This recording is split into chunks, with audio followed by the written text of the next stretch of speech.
pessoal, estamos aqui com a jato S20FE no Suede Plaza aqui na Bahia, Porto Seguro. Vamos ver se esse trem aqui ele realmente é a prova d'água. Vamos filmar de dentro d'água para fora.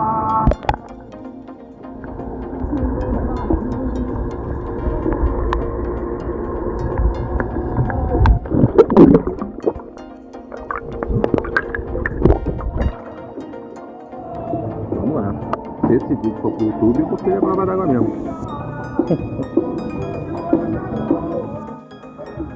Vamos fazer um mergulho completo aqui com o Galaxy S20FE com a sua câmera grande angular aqui na piscina. Vamos ver o que acontece.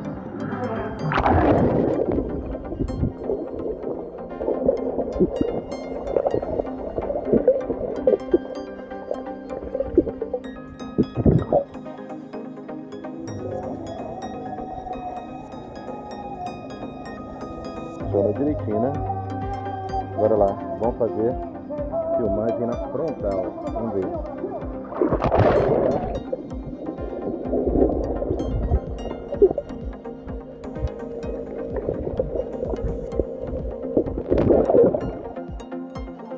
Telefoto.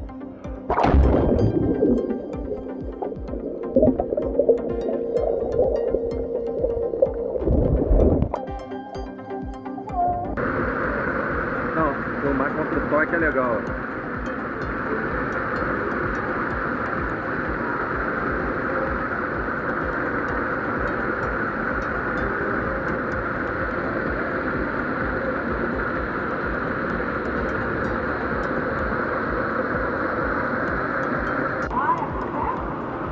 Pessoal, olha o teste aqui da água aqui no WaterTest Plaza, aqui na Bahia, Porto Seguro.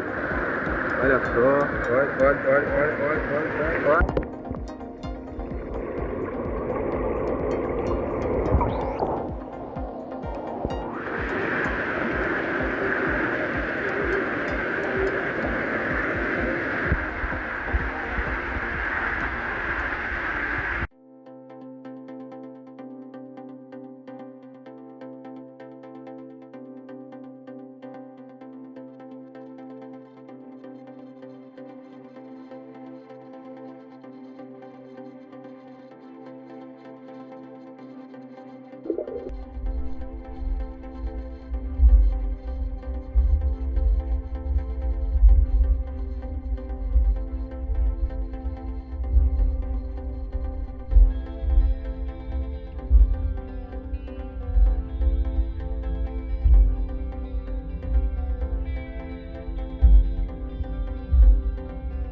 Vamos para debaixo da água.